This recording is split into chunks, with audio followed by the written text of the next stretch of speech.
요.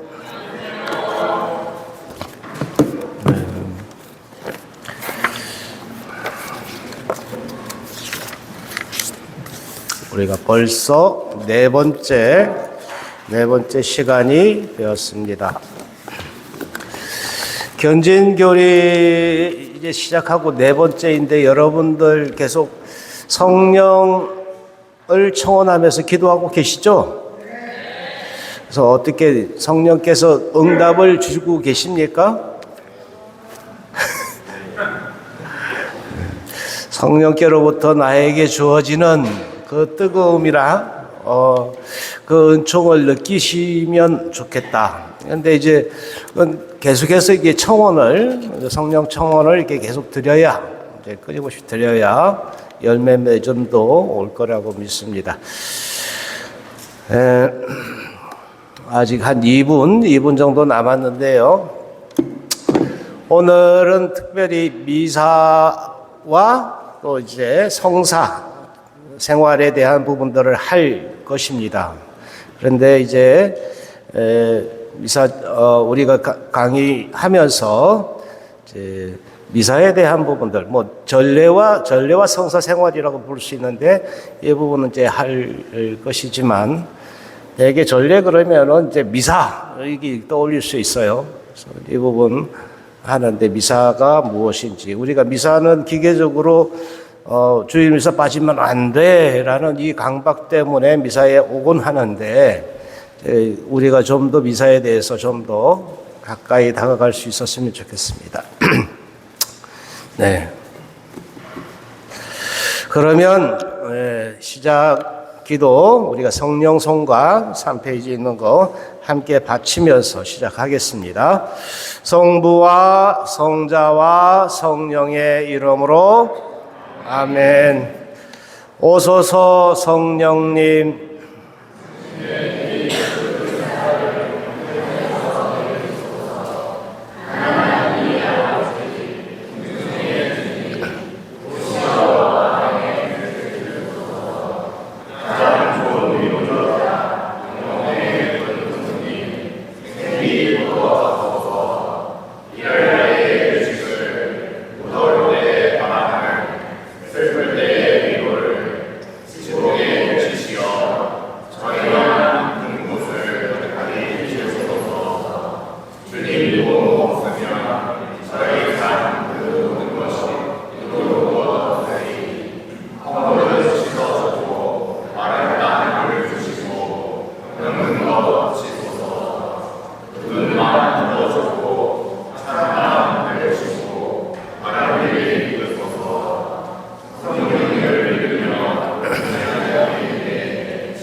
성부와 성자와 성령의 이름으로 아멘. 여러분, 미사는 보는 거죠? 네? 네. 네. 유도 질문에 이렇게 안 걸려 넘어졌어요. 여러분들은 그만큼 이제 준비가 되어 가고 계시다는 거죠. 사과, 전례와 성사 생활로 우리는 힘을 얻습니다. 근데 여러분, 전례라는 그 말은 많이 들어보셨죠? 전례 참석합니다. 무슨 전례? 이제 미사 전례. 사실은 미사 전례 그러면은 미사 다르고 전례 다른 게 아니고 같은 말, 연속이라고 봐도 과언이 아닌데, 우리는 그 전례에 참석한다, 미사에 참석한다, 전례에 참석한다, 또 어떤 성사, 이 개념 자체가 사실은 명확하게 이렇게 구분은 돼 있지만, 그런데 우리는 통상적으로 그냥 뭉뚱그려 그렇게 씁니다. 근데 전례란 그러면 뭐냐? 전례란 하느님 백성의 공적인 예배를 의미합니다. 공적인 예배. 그러니까 하느님 백성이 몰려와서, 하느님 백성이 그 모임을 뭐라고 그런다고 그랬죠? 하느님의 이름으로 모인 백성들의 모임을 교회라고 한다고 그랬죠? 네. 일주일에 한 번 쳐다보면 이렇게 돼요. 예? 교회가 건물이 아니고 백성들, 하나님의 이름으로 모인 백성들의 모임이 교회다라고 이렇게 지난 시간에도 말씀을 드렸는데, 이 교회, 그러니까 하나님의 백성들이 모인 모임에서 공적으로 드리는 의식을 전례라고 합니다. 이제 다른 말로 이제 줄여서 축약을 하면 하나님 백성의 공식적인 예배 의식이라고 말할 수가 있죠. 그러니까 교회 안에서 공적으로 드리는 전례 의식, 이제 예배 의식, 그 안에는 먼저 그 집전자가 성직자여야 되겠죠. 교회 공식적인 것이니까. 이제 성직자가 또 거기에는 그 전례서가 따로 있어요. 공적으로 드리는 예배이기 때문에 이제 그런 구성 요소들이 있습니다만, 어쨌든 우리가 전례라고 할 때 그 전례는 공적인 예배라는 의미로 우리가 알아들었으면 좋겠다. 그런데 그 공적인 예배 안에는 이렇게 미사, 이제 성사라는 전례가 있고요. 시간 전례라는 것도 있습니다. 시간 전례라는 것은 여러분들 성모일도라는 얘기 들어보셨죠? 뭐 처음 듣는 분도 계실 수 있어요.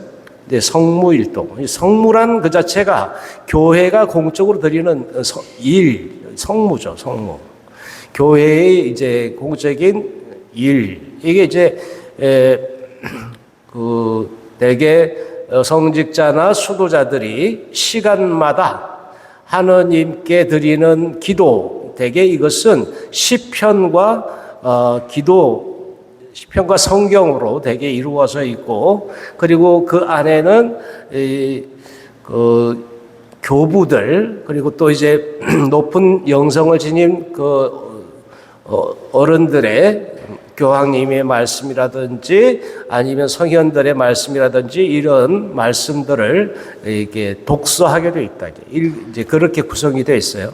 어쨌든 그거를 시간마다 수도자들은 기도를 합니다. 그래서 시간경이라고 합니다. 우리도 삼중기도 하죠? 네, 잘 안 해서 잘 모를 수도 있어요. 요즘은 삼중기도는 세 번 이렇게 우리가 새벽 6시에 하고 12시에 하고 저녁 6시에 이렇게 세 번 땡땡땡 종치면서 하는 기도입니다. 어쨌든 우리가 일과 중에 새벽 6시 이제 맞춰서 우리가 삼종기도 합니다. 이렇게 하잖아요. 삼종기도. 대개 성모님의 그 성모성을 3번 정도 하죠. 3번. 근데 이게 원래 이제 공적 예배 안에는 시편 기도를 함께 하게 되어 있는데, 이제 그걸 축약해서 바쁜 와중에 이제 대개 수도자들이 작업자족하면서 노동하면서 그 책을 펴고 그걸 또 이제 읽고, 이러니까 흙 묻어 있는 손으로 할 수가 없으니 이걸 간단히 하자. 간단히. 그래서 이제 성모성 3번 정도 이렇게 하는데, 이제 묵주기도의 유래도 이제 그렇기도 합니다만, 어쨌든 이 기도들을 바치면서 시간마다 한다는 게 중요해요. 시간마다. 시간경이라고 그래요. 그래서 시간마다 바치는 공적인 예배, 이걸 이제 성무일도라고 하는데, 이 성무일도 이것도 전례입니다. 교회 공식적인 예배 행위 의식이기 때문에. 그리고 또 이제 전례라고 부를 수 있는 것 안에는, 우리 교회 안에는 성사가 몇 가지 있죠? 네? 네, 7성사라고 해요. 7성사. 그죠? 여러분들은 이미 첫 번째 세례 성사를 받으셨잖아요. 그죠? 그 다음에 뭐예요? 미사 성제 때 성체 성사 받으시잖아요. 그죠? 그 다음에 또 뭐죠? 가끔씩 이제 때때로 고해 성사도 이렇게 보시잖아요. 이미 입문성사라고 할 수 있는 이러한 부분들 안에 우리가 세례를 받음으로써 성체를 받을 수 있고 또 고해성사를 할 수 있다.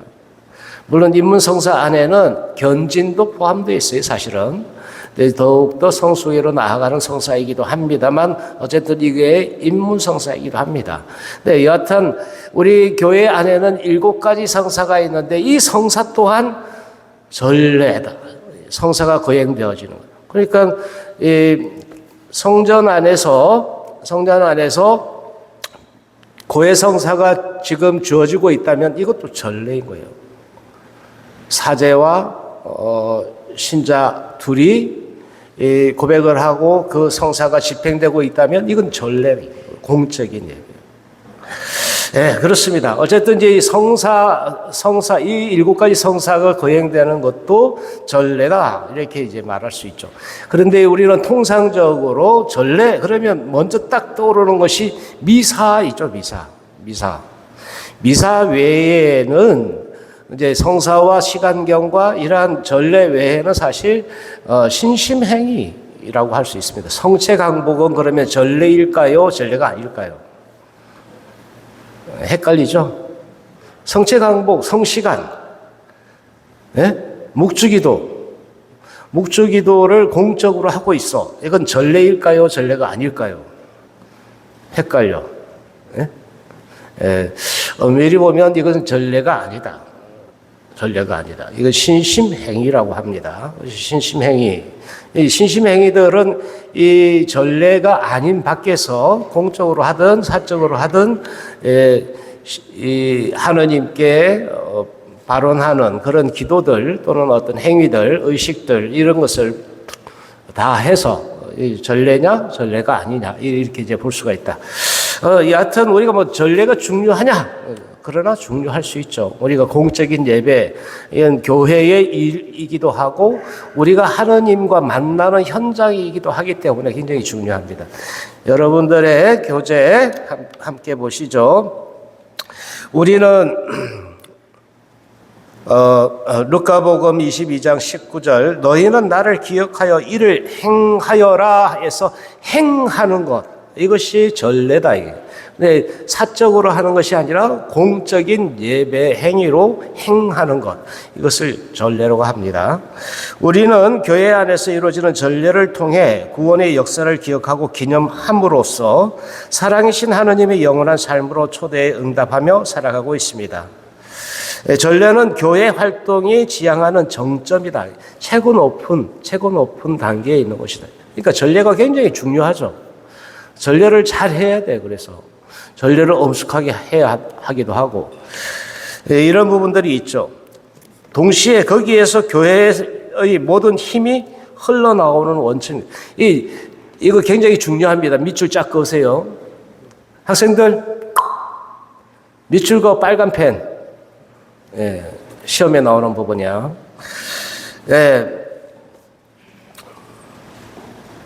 전례는 교회 활동이 지향하는 정점이며 동시에 거기에서 교회의 모든 힘이 흘러나오는 원천이다. 우리가 전례 안에서 거기서 충전되어야 한다는 거예요. 미사에 참석하면서 우리가 매 미사 때마다 거기서 충전되지 않는다면 정점에 있다라고 감히 말할 수가 없지 않냐 이거예요. 이러한 부분들을 천명하고 있습니다. 전례는 우리가 하나님의 자녀로서 한 마음으로 한데 모여 하나님께 찬미와 감사와 청원을 드리고 사랑을 실천하며 살아갈 수 있도록 이끌어줍니다. 그러므로 하나님의 은총이 넘쳐 흐르는 전례는 모든 그리스도인의 삶의 중심이 됩니다. 이제 우리가 아까 말씀드렸지만은 전례에 참석하는 것 그 안에 전례에서 우리가 충전되는 것 그것이 그리스도인들의 가장 핵심적인 원천이 되고 중심이 되어야 한다. 이런 거예요. 그런데 가끔 안타깝게도 해합 시간에 늦었다고 헐레벌떡 해합은 들어가는데 미사에는 안 들어와. 굉장히 서운한 얘기죠. 미사에는 안 오는데 자기 해합 시간에는 간다 이거예요. 차라리 해합 시간에 늦더라도 미사에는 와야지. 이럴 때 이제 상충될 때 우리가 어떤 순위를 둘 거냐. 미사가 우선이다.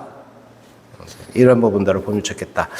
그 다음에 삶의 원천인 전례. 우리 삶이 이 전례와 늘 중심이 되어 있어야 된다. 전례를 중심으로 하는 삶이 되어야 한다는 말씀이죠. 그리스도를 통해 하느님과 인간이 이루는 친교를 보여주는 전례는 교회의 다른 어떤 행위와도 비교될 수 없는 거룩한 행위입니다. 우리는 전례를 통해서 교회 안에서 신앙생활에 더 능동적이고 효과적으로 참여하게 되고 세상의 복음을 전할 수 있게 됩니다. 사실 이제 미사에 참석한다는 표현도 조금은 약해요. 우리가 드린다 하는 표현을 해야 돼요. 사실은 미사를 봉헌한다, 우리가 미사를 드린다라고 이렇게 표현해야 되는데, 그냥 참석한다는 내가 수동적으로 또 피동적으로 소극적으로 그냥 있는 거잖아요. 참석한다. 이제 좀 더 그것이 좀 적극성이 이제 드러나는 표현이었으면 좋겠다. 봉헌한다. 내가 미사를 봉헌한다. 이 전례에 참석한다가 아니고 전례를 드린다라고 이렇게 표현하는 것이 더 적절하지 않겠나요? 원천이라고 하면서 그냥 가가지고 멀뚱멀뚱 이렇게 쳐다보고 있으면 그건 소극적인 거죠. 미사도 마찬가지예요. 근데 그전에는 늘 미사를 봤다. 물론 그거는 지난번에도 말씀드렸듯이 미사를 봤죠. 서양 신부님들이 벽을 보면서 미사를 드리는 걸 뒤에서 이렇게 멍 때리고 이렇게 바라보고 있었죠. 옛날 바티칸 공예 이전에는 사실 미사를 그렇게 봤어요. 서양 신부님들이 기도하고 하는 것을 뒤에서 이렇게 바라보고 있어요. 뭔 말인지도 모르지만은 교우들이 그 미사 드리는 그 모습을 봤단 말이에요. 이제 거기에서 사제가 백성들을 향해 돌아서서 미사를 드리면서 함께 드리는 교우들과 함께 드리는 미사가 된 거, 이제 이것도 굉장히 큰 변화가 됐죠. 이건 바티칸 공의에 1965년 그 이후로 이게 변화된 거예요. 그 전까지는 벽을 보고 미사를 드렸다. 근데 이제 그 후로 우리는 미사에 참석하고 미사를 드리는 것이 되었다. 이런 역사가 있습니다만 어쨌든 우리가 이 전례를 가장 삶의 이제 원천으로 삼고 중심에 둬야 한다라는 말씀을 드리고 있는 것이다.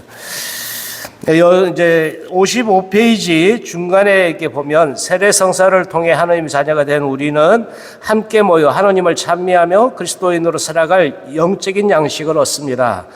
이처럼 하나님의 자녀들이 함께 모여 공적으로 드리는 예배를 전례라고 합니다. 이 전례에 대한 그 개념을 확실하게 잡으면 좋겠어요. 전례가 뭐다 그러면 하나님의 자녀들이 함께 모여 공적으로 드리는 예배 행위다. 빨간 줄 확 꺼놓으세요, 이게. 네, 빨간 줄 꺼놓도 돼. 하나님께서는 성자와 성령을 보내주심으로써 특히 주님이 신 그리스도의 순환과 죽음과 부활과 승천의 파스카 신비를 통해 우리의 구원을 이루십니다. 교회는 전례를 통해 그리스도의 파스카 신비를 선포하고 우리가 이 신비로 살아가고 증언할 수 있도록 해줍니다. 그리스도께서는 전례를 통해 당신이 가장 사랑하시는 교회와 결합하시고 교회는 그리스도와 일치하여 하나님 아버지께 예배를 드립니다. 이 예배란 그 표현이 개신교식으로 이렇게 드리는 개신교의 어떤 그 예배만 있는 것이 아니다. 사실 우리가 하나님께 드리는 어떤 모든 행위들이 봉헌한 모든 행위가 예배인 거죠.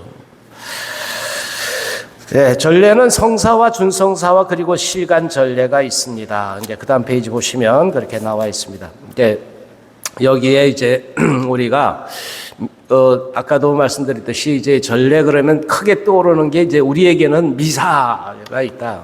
미사가 근데 뭐냐? 여러분 성가책 329번 한번 펴보실까요? 329번 당첨. 329번 성가책 없어? 아니 뒤에 저 뒤에 있다고.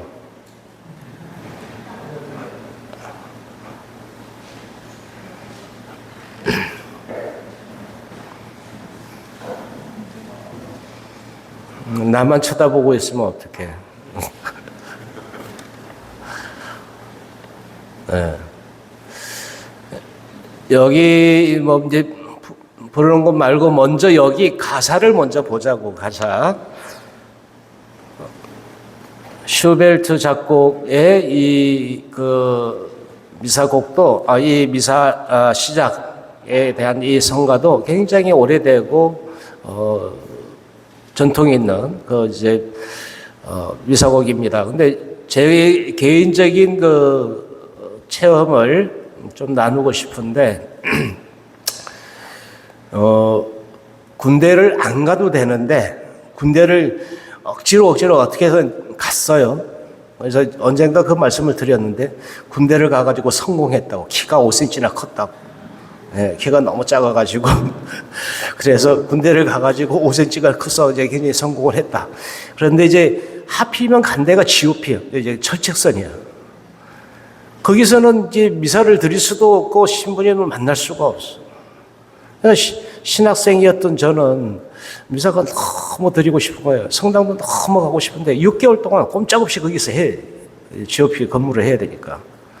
그리고 이제 이제 6개월을 마치고 이게 딱 나와서, 성당을 갈 수가 있었어요, 성당을.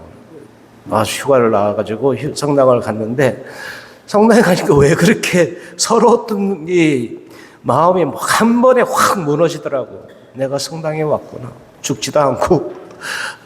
그리고 그 서러움을 받았던 그 온갖 서러움과 그리고 그런데도 불구하고 여기 있게 됐구나 하는 그런 벅차오름이 일면서 미사를 드렸어요. 근데 하필이면 그날 미사 시작을 이 성가를 부르는 거예요. 그래가지고 두고두고 한 40년, 그죠? 40년 동안 제게 이제 애창 선곡이 됐는데, 이 가사를 보시면 어떻게 되면, 기쁨이 넘쳐뛸 때 니와 함께 나누리, 슬픔이 가득할 때 니게 하소연하리, 영광의 주 우리께 기쁨을 주시오니 서러운 눈물 씻고 주님께 나가리. 굉장히 그 가사 자체가 그냥 찡하지 않아요? 예. 우리에게 살아오면서 기쁨도 슬픔도 이제 있을 수 있죠. 근데 그 벅차오르고 정말 답답할 그때 사람에게 하소연하고 사람에게 기대면 근데 또 상처를 또 입어. 이중으로 입을 때도 있잖아. 그런데 하느님께 오면 그 모든 것들이 눈녹듯이 싹 씻겨진다요. 그때 그 시절, 이제 그 젊은 시절에 저는 그랬던 것 같아요. 정말로 주님께 나와서 그 모든 것들이 치유된 것 같다. 가사 안에 이제 1절 가사가 그렇고 2절 가사는 당신이 아니시면 누가 빛을 주리. 인생은 어둠 속의 길을 잃고 방황하리. 희망의 주 내 삶의 길 인도하시오니 나 언제나 주님 안에 평화를 누리리. 우리가 찾고 구하는 것이 바로 이거죠. 부당하온 이 영혼 주 앞에 어찌 가리. 주님께서 살피시면 결백함 있을런가. 사랑의 주 우리의 뉘우침 굽어보사 불쌍히 여기시어 받아 주옵소서. 이제 우리들 안에 있는 그 모든 것까지도 정화됨을 이제 노래하고 있습니다. 마치 우리가 이제 미사에 참석한다, 그렇게 초대되었다, 그리고 우리 삶의 모든 무거움과 어려움들을 짊어지고 왔다. 사실 미사는 매번 나의 삶의 모든 것들을 들고 오죠. 들고 와서 그 앞에 내려놓고 주님께서 그것을 고쳐주시도록, 바꿔주시도록 청원도 하고, 그래서 충전받고 돌아가는 것이 바로 미사이다.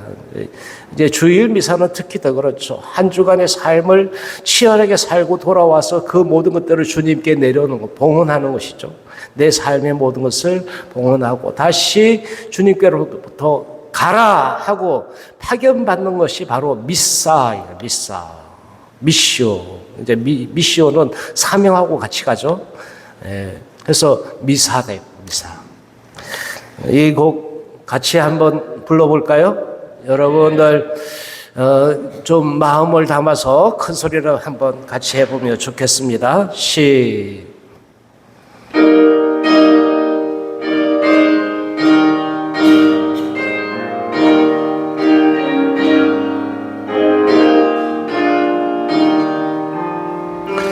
기쁨이 넘쳐 뛸 때 네와 함께 나누리 슬픔이 가득할 때 네게 하소연하리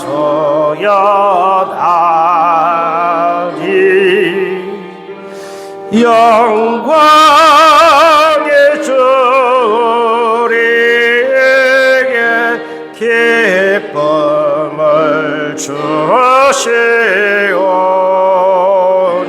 서러운 눈물 씻고 주님께 나가리 2절 당신이 아니시면 그 누가 빛을 주리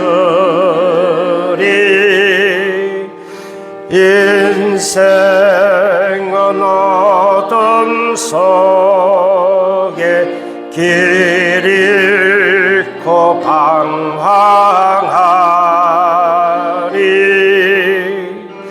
희망의 주 내 삶의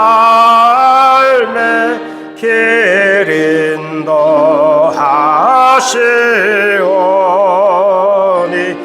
나 언제나 주 안에 평화를 누리리 3절 불안하온 이 영혼 주 앞에 어찌 가리 주께서 살피시면 결백함 있을런가 사랑의 주 우리에게 뉘우친 구보사 불쌍히 여기시어 받아주옵소서.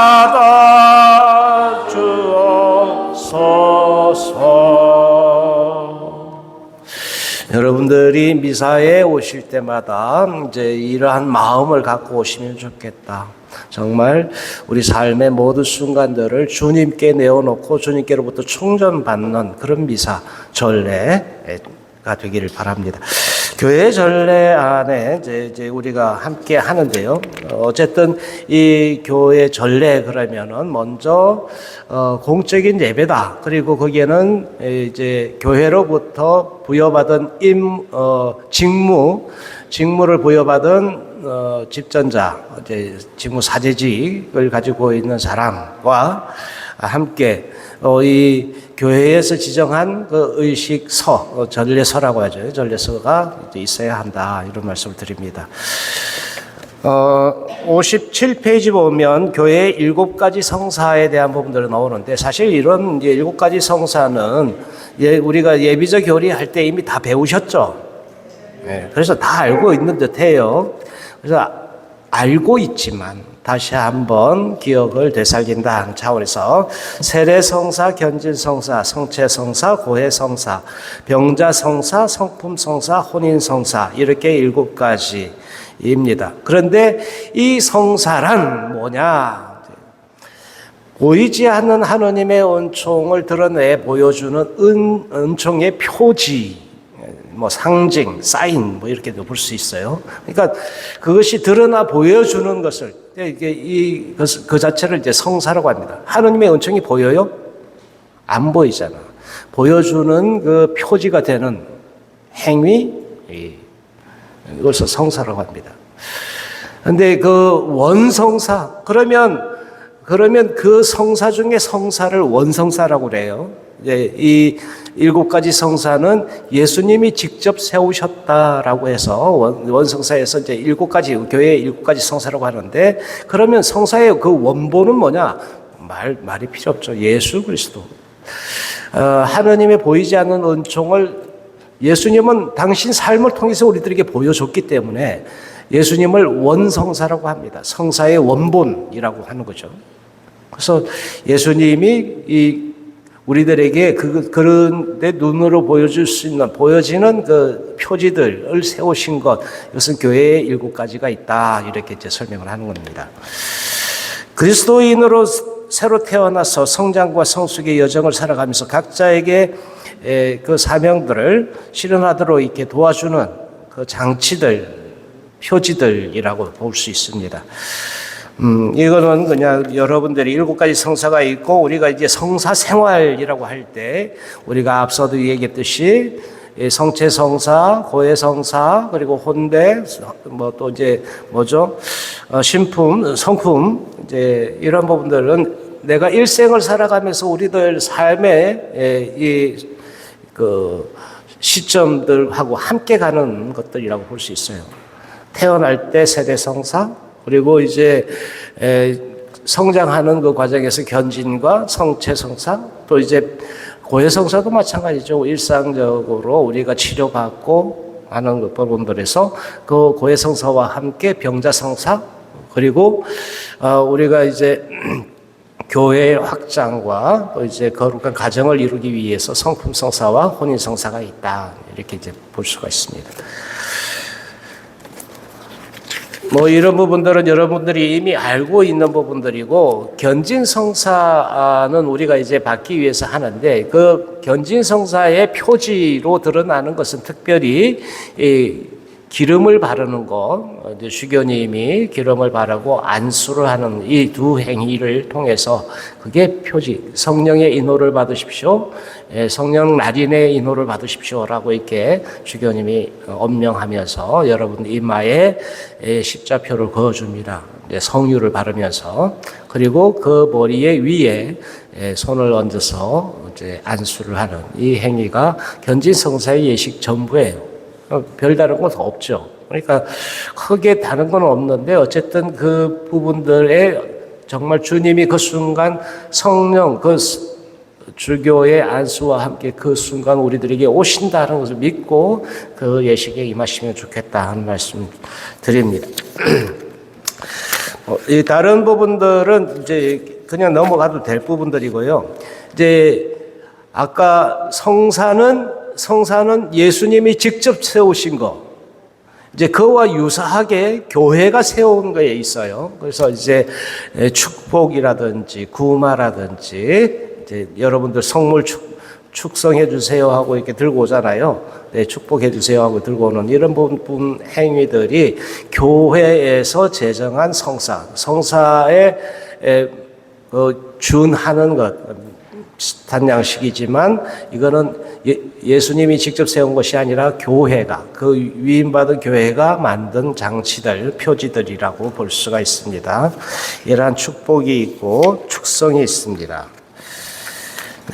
그냥 넘어가도 될 부분, 여러분들 이제 그 62페이지에는 대중신심에 대한 부분도 나오고 성사생활에 대한 부분도 나오죠. 성사에 참여하는 이제 태도,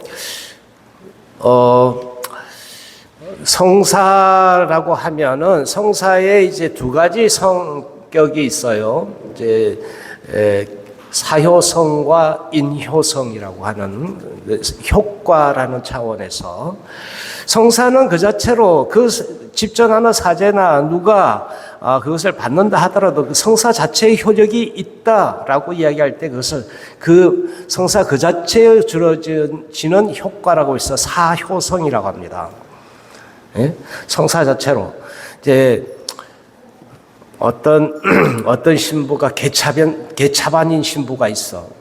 막 강론대에서도 막 욕을 제끼고 그냥 쌍소리도 막 하고 하는 그런 신부가 있는데 그 신부가 드리는 미사는 유효한 미사인가요? 예? 그런데도 유효하다. 미사, 교회로부터 제대로 서품받은 사제가 드리는 미사는 유효하다. 그 사제의 인격이라든지 이런 것과 상관없이 성사 그 자체로 주어지는 효과가 있다라는 거예요. 예. 이것을 사효성이라고 해요. 사효성. 그런데 인효성은 거기에서 그러면 뭐냐? 그 사제의 신심과 정성과 그리고 그것을 바라보는 나의 준비된 상태에 따라서 그 효과가 달라질 수 있다는 거예요. 예컨대 이런 거죠. 성사를 드리면서 이제 어떤 전례에 임하면서 나는 준비가 안 돼서 헐레벌떡 와가지고 거기에 정말 확 뜨거움이 있고 이제 정말 성령이 충만하게 채워져 있는데도 나는 헐레벌떡 왔기 때문에 아무것도 느낌이 없어. 누구 탓이야? 성사의 은사가 분명히 주어지고 있지만 그러나 내가 퍼갈 게 없어. 담아갈 게 없어. 내 그릇이 비워지지도 않고 준비되어 있지 않기 때문에 그것은 나의 온전한 몫이에요. 나의 온전. 이것은 인효성이랍니다. 인효성. 내가 잘 준비가 되어서 정말 그만큼 더 많이 덤으로 더 채워간다면 이것은 그만큼 더 거룩하고 충만한 것이 될 수도 있는데 우리가 잘 준비되었는가. 주일 미사에 참여할 때도 늘 그렇죠. 억지로 마지못해서 그냥 헐레벌떡 와가지고 그냥 미사 언제 끝나나 이러고 있으면 그게 그 자체로 미사의 은총은 있지만 내가 거기서 담아갈 그릇은 채워갈 그릇은 많지 않을 거다. 채워지지 않을 거예요. 금방 채워진다 한더라도 이미 쪽박이 깨진 상태에서 금방 흘러버리지 않겠네. 은총에 대한 부분들이 우리가 가둬놓을 수는 없지만 그럼에도 그것을 받아들이는 사람에 따라 달라질 수 있다라는 것이 인효성이라는 것 말씀드립니다. 어려울 게 없어요. 너무 쉽죠. 예. 이제 그런데 우리가 이제 교회에 드리는 전례에 대한 부분들이 전례 수레바퀴, 전례 주기라고도 하는데요. 1년은 막 쪼개놨어요. 네, 우리가 여러분들이 보시는 64페이지 보시면 전례 시기 이래 해서 1년을 우리가 대림 시기로부터 시작한다. 그래서 맨 중심에 보면 대림 시기 되어 있죠. 우리는 교회력으로 대림 시기를 1년의 시작으로 봐요. 우리가 구약 시대에 메시아가 오실 것을 기다리는 그 4,000년 동안의 시간을 4주, 한 주에 1,000년씩 지내는 이제 그 기억하는 그 시기를 보냅니다. 그리고 대림 시기가 지나면 성탄 시기, 주님 구세주 강생에 주님의 이제 성탄 시기가 옵니다. 얘들아 고개 들어. 성탄 시기가 옵니다. 성탄 주님이 오셨고 그 다음에 이제 성탄 시기가 지나면 연중 시기, 그리고 연중 시기가 조금 이제 대개 한 6주 이렇게 지나면 다시 사순 시기가 옵니다. 예수님의 순환과 죽음을 기념하는 그 사순 시기를 겪죠. 사순 시기 중에 그 한 주간 성주간이라고 합니다. 가장 1년 중에 가장 거룩하고 가장 알갱이가 되는 그 한 주간을 성주간이라고 합니다.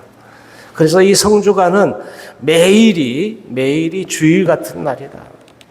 여러분 성주간 지낼 때 이 한 주간이 주일 같은 날이면 매일 전례에 참석하는 거. 매일 전례가 있어요. 그래서 성주간 이라고 하죠. 성삼일. 그 중에서도 가장 핵심이 되는 성목요일, 성금요일, 성토요일, 이 3일을 성삼일이라고 합니다. 성삼일은 정말 주일처럼 이렇게 지내는 것이 합당합니다.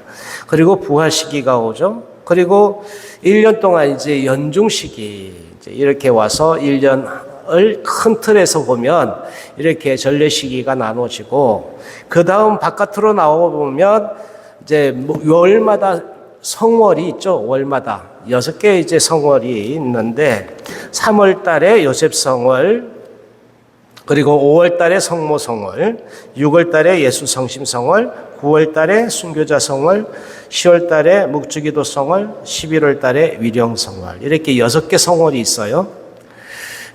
매 달로 이렇게 나눠지지만 또 그 안에서도 이렇게 성월을 이렇게 쪼개놓고 또 이제 시기별로 쪼개놓고 성월별로 나눠놓고 그 다음 매일매일을 또 이제 또 쪼개놔요.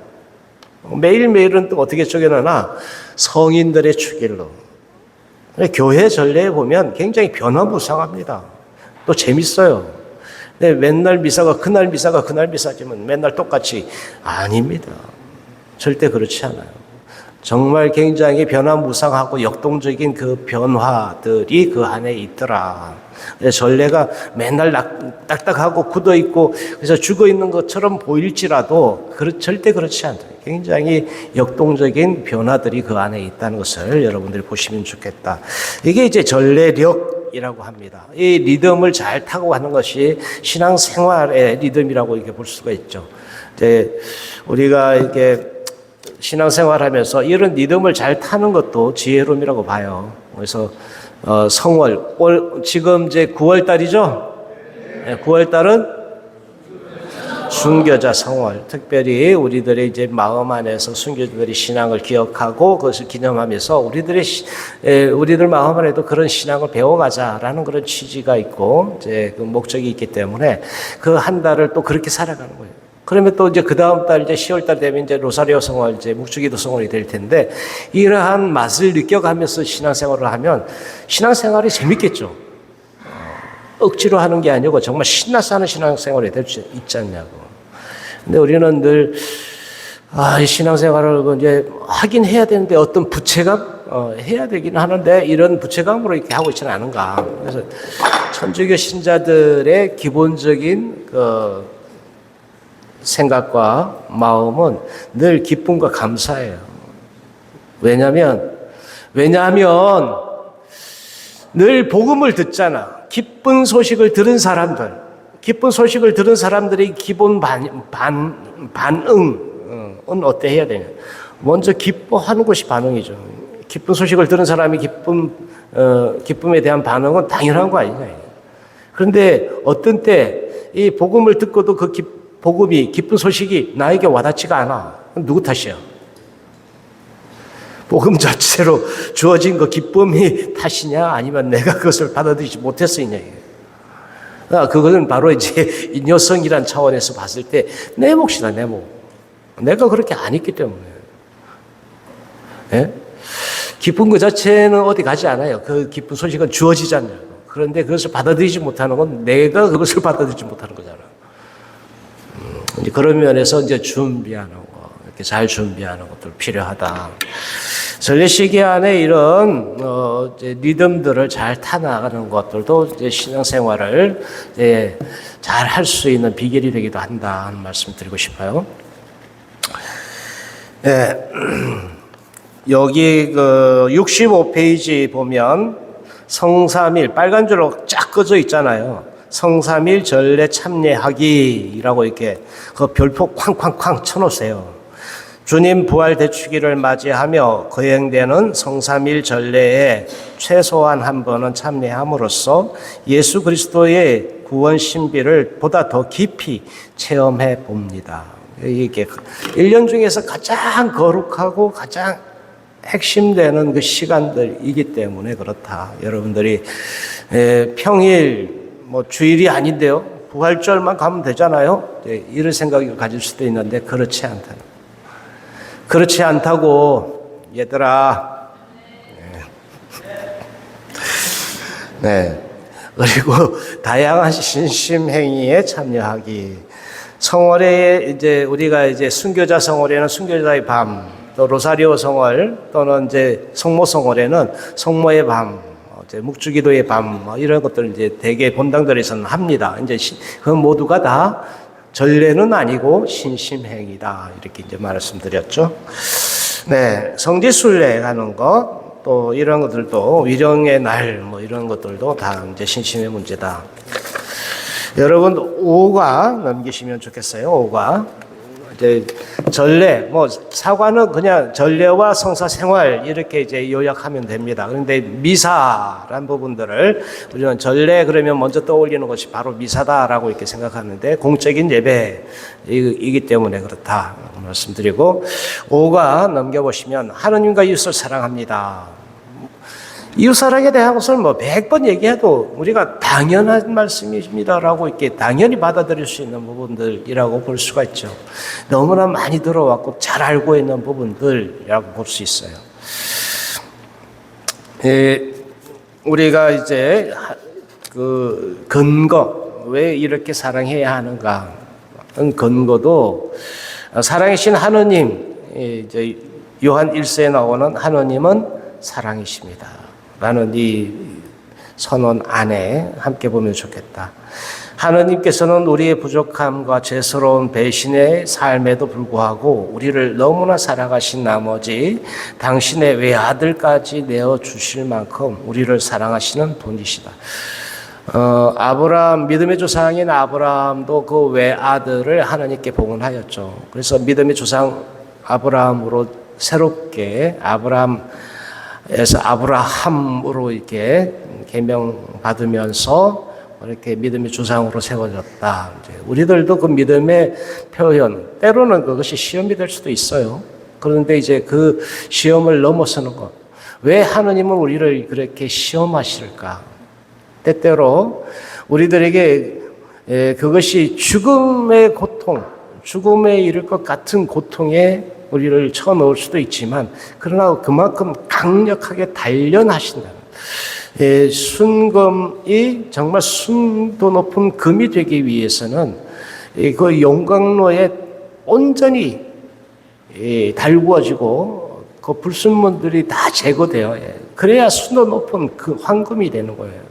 이제 우리들도 그렇게 시험 받을 때 그만큼 순도 높은 하느님의 백성으로 거듭날 수 있겠구나 하는 희망을 저버리지 않는다면 우리들도 그렇게 변화될 수 있다는 거죠. 근데 우리는 그런 고통과 또 어려움을 겪을 때 과연 그렇게 받아들이는가? 왜 나한테만 이래요? 이러죠. 하필이면 왜 나한테만 이래? 남들은 다 아닌 것 같은데 왜 나한테만 그러냐고. 그러면서 재수 없어. 응? 재수 없어. 그래서 떠나가기도 하고. 실로 예수님의 제자들조차도 그랬다. 예수님의 제자들조차도 마지막 순간에 다 도망갔잖아요. 십자가 아래에서 예수님의 목숨까지 바치겠다고 했던 그 맹세들은 어디 가고 다 도망가 버렸다. 우리들도 그럴 수 있어요. 주님이 그걸 모르시겠네. 알고 계시다. 그래서 더 단단하게 우리를 단련시키기를 원하시지 않는가. 때때로 우리가 이런 부분들을 생각해 보면 좋겠다. 그럼에도 하느님은 사랑이시기 때문에 우리를 저버리시 않으신다. 우리가 죽으라고 그것을 우리들에게 허용하시지 않는다. 오히려 더 단단해지고 강해지라고 우리를 부르시는 초대라고 받아들이면 좋겠다. 이웃에 대한 부분들, 이웃이 나의 거울이 되죠. 이웃에 대한 오늘 복음 속에는 원수를 사랑하여라. 정말 원수를 사랑하여라. 이게 택도 없는 소리 같죠. 원수를 갚아라 그래야 되는데 정의를 실현하기 위해서. 예? 그런데 원수를 사랑하여라 라고까지 말씀하시는 까닭이 뭘까요? 까닭이. 원수를 사랑하라 라는 거기에는 사랑이신 하느님을 보라. 사랑이신 하느님. 거기에는 우리의 정체성에 대한 촉구가 담겨 있다. 우리가 누구인가에 대한 그 물음이 먼저 전제되고 있기 때문에 사랑이신 하느님의 자녀, 상속자, 또 그 닮아가고자 하는, 온전히 함께하고자 하는 바로 그 사람이라고 보면 원수까지도 받아들일 수 있지 않겠네. 원수까지도 사랑할 수 있는 그 힘과 능력이 있지 않겠네. 우리가 이제 하느님의 정의라는 차원에서 보면 인간의 정의하고는 달라요. 그래서 원수까지 사랑하라라는 것도 우리가 그래서 그러면 하느님 편에서 바라보면 인간은 끊임없이 하느님을 등지고 배반하고 달아나려고 하고 하느님께 이제 그 죄를 저런 표현을 하고 싶지 않지만 어쨌든 하나님을 등지는 것이 죄이거든요. 하나님의 뜻을 거스르면서 하나님과 등지고 이게 척지는 부분들을 계속해서 반복하는데도, 그런데도 그 하나님은 우리를 버리시지 않으신다. 끊임없이 우리를 불러 세우시고 돌아서라고 회개하라고 우리를 부르시고 심지어는 당신 외아들까지도 내어주셨다. 이게 하나님이시다. 그런 하나님을 부르고 또 닮아가고자 하는 우리이기 때문에 원수까지도 사랑하라. 이게 이해할 수 있는 부분들이다. 그런 우리라는 거. 우리의 아이덴티티가 거기에 있다는 거예요. 우리는 원수를 어떻게 사랑해요? 원수를 택도 없는 소리지. 원수를 갚아야 정의를 실현하는 건데 이렇게 생각하는데 아니라는 거예요. 이웃사랑에 대한 부분도 그렇게 바라보시면 좋겠다는 거예요. 하나님 사랑과 이웃사랑은 하나의 사랑이다라고 보면 좋겠어요. 네, 이제 그 다음에 보면 70페이지 넘겨오면 이거 굉장히 어려운 문제가 이제 딱 봉착하게 됩니다. 이제 가톨릭 교회의 사회 교리, 교회가 사회에 참여하는 것을 많은 사람들이 좀 금기시하는, 교회가 사회에 참여해도 돼요? 라고 생각하는 사람들이 들어 있습니다. 여러분 생각은 사회 참여를 해야 돼요? 말아야 돼요? 네? 해야 돼요? 야, 그러면 해야 돼요. 교회는 사회 참여하지 말아야 돼요. 한 분도 안 계시네. 엄마 손 안 든 분들은 모르겠어요. 해도 좋고 안 해도 좋고요. 교회의 정식 교리 안에는 이렇게 교회가 사회에 참여해라. 적극적으로 해라. 사회에 참여를 하지 않는다면 내 이웃을 내 몸처럼 사랑해라 라는 것도 다 거짓말이 된다. 이게. 율법을 지키기 위해서 그 안식일법을 지키기 위해서 그거로 물에 빠져 허우적거리는 사람을 구하지 않는 것, 이건 죄일까요? 아니면 선의일까요? 실제로 유다인들은 안식일에 누군가가 물에 빠져서 허우적거리면서 죽어가도 안 건져줬어. 율법을 지킨다는 의미로, 하나님께 충성한다는 의미로. 그게 과연 옳은 일이냐? 여러분 생각은 어떻습니까? 근데 예수님은 그걸 과감하게 아니다. 우선 걔를 건져내야지. 죽을 놈 먼저 건져내야 되는 거 아니냐? 라고 가르치신 분이잖아. 그래서 예수님은 안식일법을 어겼다고 십자가에 달리신 분이에요. 많은 바리새인이나 율법학자들이 그 법으로 예수님을 처단한 거잖아. 예수님은 그 사랑을 실천하라 라고 말씀하신다. 그러니까 사회에 참여하는 것이 지극히 당연한 거다. 왜? 하느님 사랑을 실천해야 하니까. 하느님 사랑을 우리끼리만 하면 돼? 교회 안에서? 교회 안에서 하느님 사랑은 이 안에 있으니까 여기서만 하면 돼? 예, 아닙니다. 이 바깥에도 하느님 백성이 있다라고 우리는 믿기 때문에 그 밖에도 그 하느님 말씀을 전하고 전할 뿐만 아니라 그 사랑을 전해 증거해야죠. 이게 사회교리입니다. 이게 많은 얘기들 쓰여 있는데 사회교리의 원천이 바로 그거다. 이게. 하느님께서 이 사람들을 지으시고 이 사람들에게 당신의 숨결을 불어넣어 주셨다. 여기서부터 오는 거예요. 그래서 그 원리라는 부분들 오른쪽에 도표 있죠? 같이 한번 보죠. 원리 안엔 이런 원리가 있다. 먼저 인간 존엄성의 원리, 공동선의 원리, 연대성의 원리, 보조성의 원리, 재화의 선용의 원리, 가난한 이들에 대한 우선적인 선택의 원리, 참여와 책임이라는 원리, 이게 다 원리예요. 첫 번째 법칙이 되는 것, 근간이 되는 법칙이 되는 거다. 그러니까 사회 참여하는 것이 지극히 당연한 거다. 내용으로 함께 볼게요. 인간 존엄. 모든 사람은 하나님의 모습으로 창조되었고 어떤 경우에도 인간은 누구나 수단으로 전락될 수 없다. 근데 오늘날 많은 것들이 수단으로 사용되고 있잖아요. 돈에 팔려가는 경우도 많고 권력이 팔려가는 경우도 많고 명예에 팔려가는 그런 경우도 많아요. 그러니까 이런 부분들에서 단호하게 아니다라고 선언되어져야 한다. 공동선의 원리. 사회는 개인뿐 아니라 공동체 전체의 선익을 지향해야 합니다. 이익만이 아니라 책임의 부분에 대해서도 함께 협력해야 합니다. 이제 공적인 이익이겠죠, 그죠? 공익. 근데 누군가 사익을 취하기 위해서 온갖 사람들을 괴롭히고 있다면 그를 가만히 놔둬야 되냐, 그건 정의가 아니다. 연대성의 원리, 서로 돕고 돌봐야 하는 거예요. 혼자는 힘들어. 혼자는 힘이 없어. 그래서 함께 가야 돼요. 함께, 더불어 함께. 그 다음에 서로에게 빚을 지고 있다는 마음으로 적극적 연대를 이루어야 한다. 지난번에 이제 9월 2일 날이요. 본당에서는 묵주기도 백단 바치기를 했어요. 6시간 동안. 그런데 혼자 6시간 동안 그렇게 앉아서 기도하기가 쉬울까요?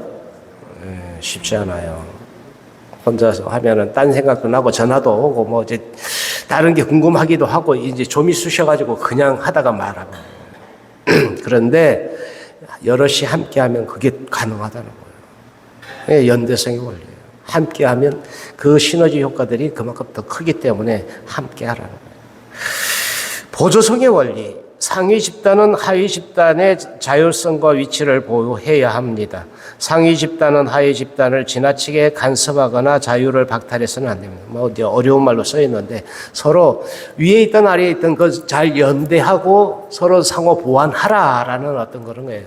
예컨대 이런 거죠.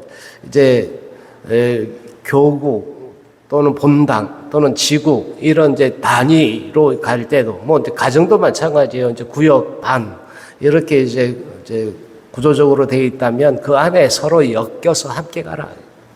혼자 어디만 따로 하고 저기 따로 하고 이렇게 하지 말아요.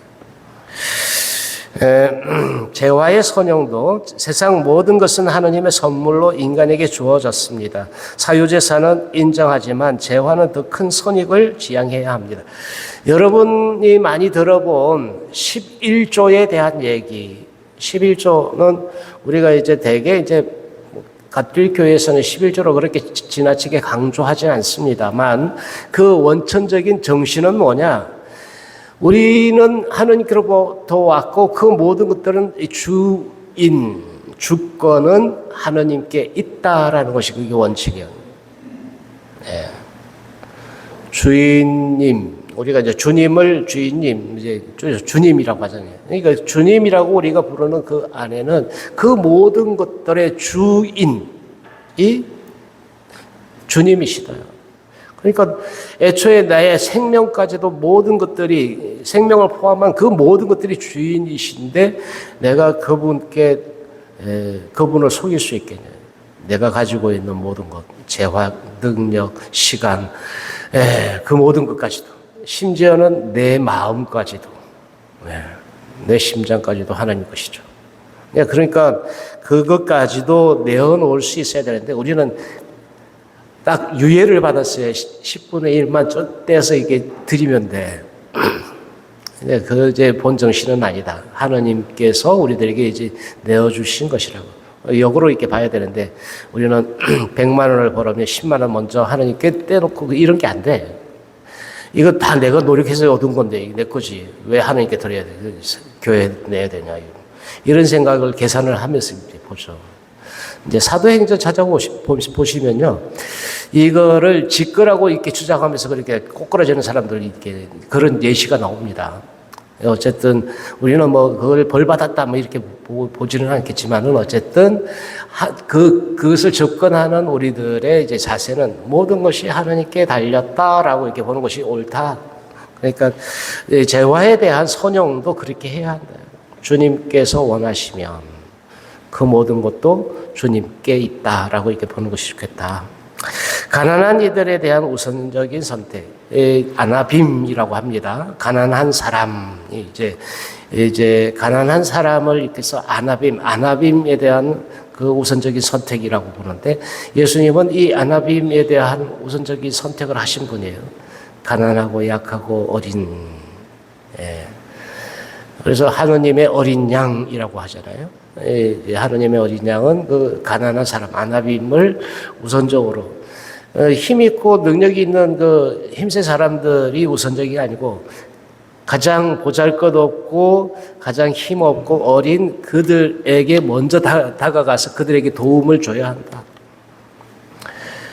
네, 이게 우선적인 선택의 의미입니다.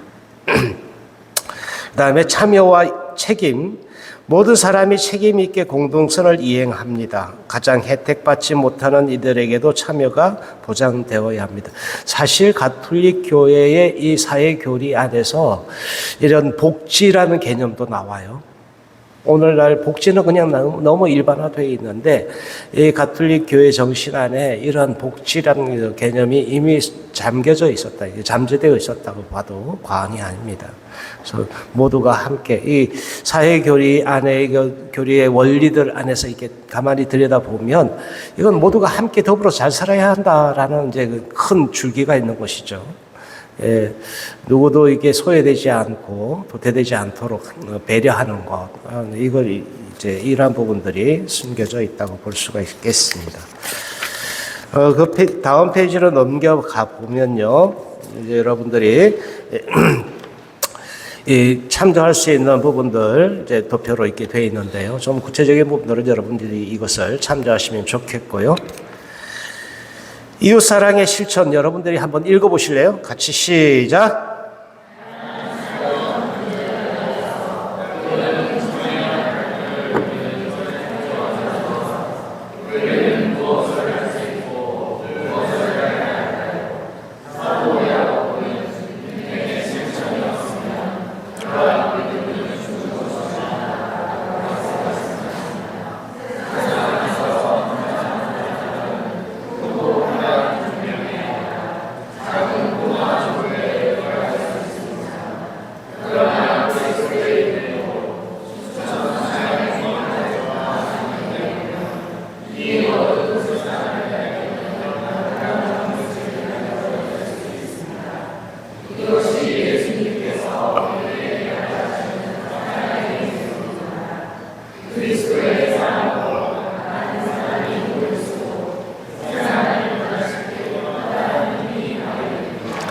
네, 우리들에게는 이미 그러한 능력이 주어졌다고 믿죠? 지난번에 창조신앙 이야기하면서 창조력, 창조주를 믿나이다 하면서 그 창조주이신 그분의 능력에 힘입은 사람들이기 때문에 창조의 힘이 우리들에게도 없을까요? 있다. 그거 왜 안 쓰냐 이거예요. 네, 발휘. 이미 주어진 것들을 잘 사용해서, 나아가는 것. 근데 우리는 안 써. 꼭꼭 숨겨둬. 우리가 이제 성경 안에, 달란트의 비유처럼 우리는 이미 많은 것들을 주님으로부터 받았다. 그런데 그 받은 그 달란트를 꼭꼭 숨겨놓고 안 쓴다고. 안 써서 문제지, 주어지지 않아서가 문제가 아니다. 이제 이 인간 그 뇌과학자들, 이제 이미 과학자들이 그런 부분들을 많이 이야기하잖아요. 인간의 능력을 평생 살아가면서 몇 프로도 못 쓴다고. 여러분들은 몇 프로 지금 쓰고 있으세요? 네? 몇 프로나 지금 나에게 주어진 능력을 몇 프로나 지금 발휘하면서 살고 있어. 저마다 나는 최선을 다해서 살고 있다라고 하더라도 그 나에게 주어진 그 능력을 충분히 다 발휘하고 있느냐 그러면 그건 의문. 그렇지 않을 수 있다. 그러니까 나에게 주어진 능력, 사랑의 능력도 마찬가지일 거다. 사랑의 능력도. 졸립지? 기저귀 한번 필까? 자, 기저귀 한번.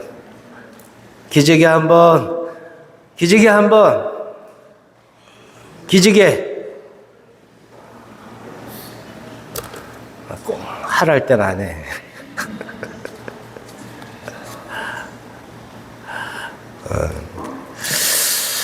네, 사랑 실천에 대한 부분들인데요. 사회 교리 이러한 부분들이 이제 참조될 수 있는 부분들도 있습니다.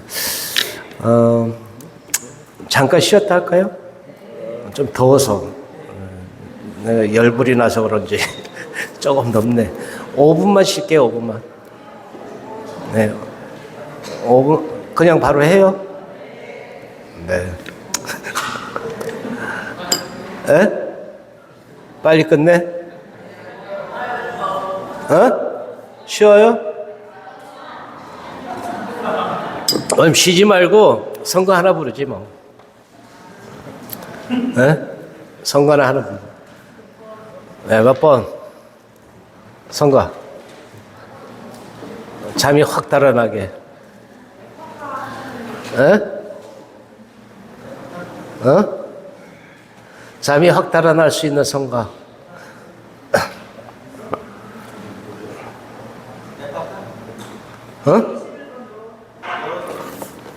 열어주소서. 이게 아는 노래야? 아는 노래를 해야지.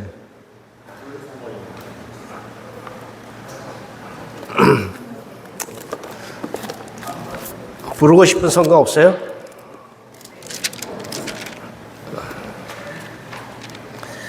자, 49번 할게요. 49번. 옹 기장이 손에 든.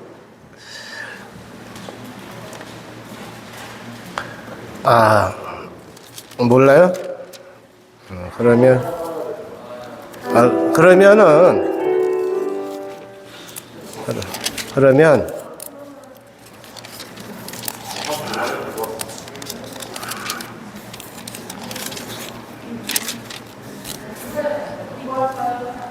(142번) 할게요. 140번 옥소서 성령이요.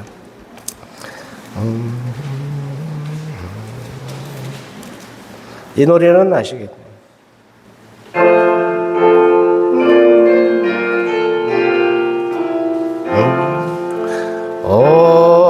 오소서 성령이여 우리 맘에 오소서 위로 자신이여 주님 찾는 슬기를 우리에게 주소서 맘의 위로 자여 3절까지만 할게. 오소서 성령이여 우리 맘에 오소서 우리로 자신이여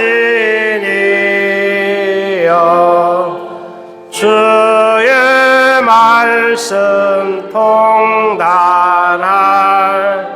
맑은 지력 주소서 맘의 위로 자여 오소서 성령이여 우리 맘에 오소서 위로 자신이여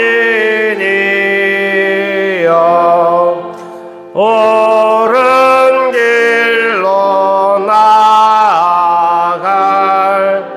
바른 의견 주소서 맘의 위로 자여.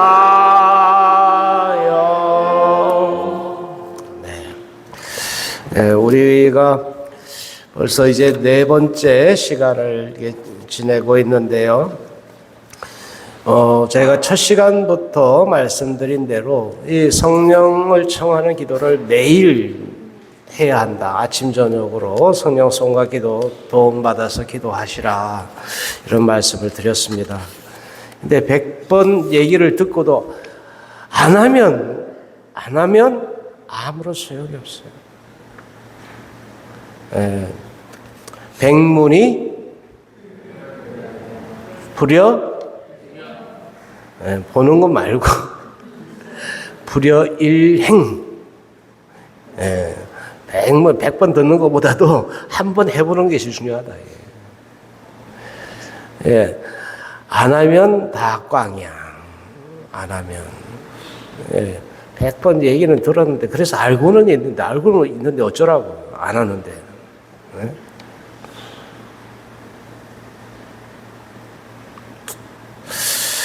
그래서 여러분들 시간 안에 아침에 이제 아침 일과를 시작하면서 성령송가 이게 기도하시고 또 하루를 마감하면서도 이 성령송가 기도를 꼭 하셨으면 좋겠습니다. 그래서 우리가 얻고자 하는 것 성령 칠언을 받고 그래서 열매들을 잘 맺는 우리가 되어야 되잖아요. 이 견진교리의 과정은 그러한 트레이닝을 지금 하고 있는 거라고. 여러분들이 훈련받고 있느라고 봐요. 뭐 이제 이 저녁 시간에 와서 좀 피곤하기도 하고 졸리기도 하고 학생들 같은 경우는 특히 재미도 없죠. 재미도 없는데 이해하고 공감합니다만 그러나 우리가 트레이닝 받고 있다. 트레이닝은 근데 실전처럼 강하게 받아야 돼요. 훈련은 어떻게 실전처럼 하죠. 실전처럼. 그런데 100번 들으면 소용없다. 그냥 시모님이 하는 얘기 좋은 말씀이다 하고 멍 때리면서 이렇게 쳐다만 보고 있으면 아무 소용없다는 거예요. 내가 찾아볼 거 찾아보고 그 안에 있는 여기에 이제 지문 안에 보면은 성경 구절이라든지 이런 것들 갖다 찾아보면서 이제 써보기도 하고 밑줄 정말 그어가면서 이렇게 여러분들이 해 나간다면 그래도 조금 더 이제 낫지 않겠냐. 근데 일이 들어왔다가 일이 빠져나가고 그냥 뭔 얘기를 분명히 하신 것 같기는 한데 모르겠는데요. 그리고는 좀 세월이 지나가면 들은 적도 없어요. 이렇게 되는 거예요. 분명히 이야기했는데도 들은 적도 없다고 그러면 황당하지.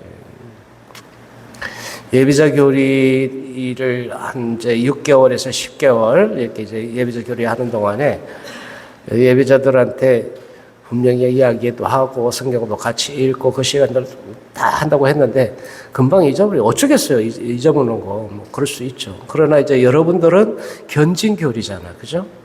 예비자 때 들었던 얘기 떠올리면서 그때 생소해요. 뭐 들었던가 이렇게 긴가민가 이렇게 할 수도 있지만 견진교리는 이제 말 그대로 우리가 성숙되어 가는 이제 성인이 되는 신앙적으로 혼자 굳건히 설 수 있는 이제 이 단계에 가는 것이기 때문에 우리가 지금 들어도 되고 안 들어도 되고 그냥 대충 흘려 들어도 된다고 생각해서는 안 된다는 거예요.